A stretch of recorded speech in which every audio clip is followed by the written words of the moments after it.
Hello mga ka-idol. Tayo po ay magluluto ng bunggo. Tayo po muna yung mag-isa. Lagay na rin po natin ng kamatis.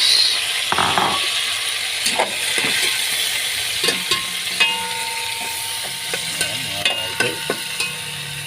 Konting kamatis lang po ang ilalagay nyo pag nagluluto kayo ng bunggo. Kasi po, yan po madaling napapanis ang munggo pag madami pong kamatis kayong ilagay.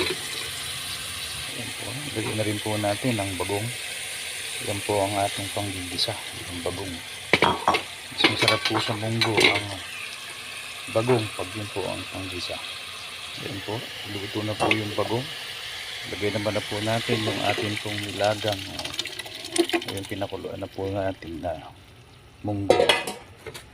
Ayan, yan po siya. Ayan, takpan lang natin mga idol. Maya maya lang yan. Luto na.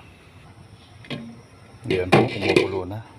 Maglalagay po tayo ng sotanghon. Ayan. Lalagyan po natin ng sotanghon. Tapos lalagyan din po natin siya ng palipad. Para po masarap ang ating munggo. Ayan.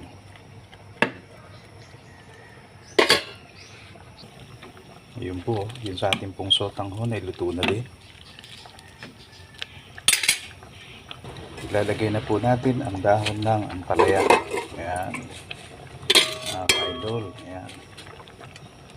At ayan po, nakakulo na. Siyempre po, hindi po mawawala ang ating galunggong na sahog. Ayan. Sarap po mga ka-idol. Ayan po ang ating munggo. Isang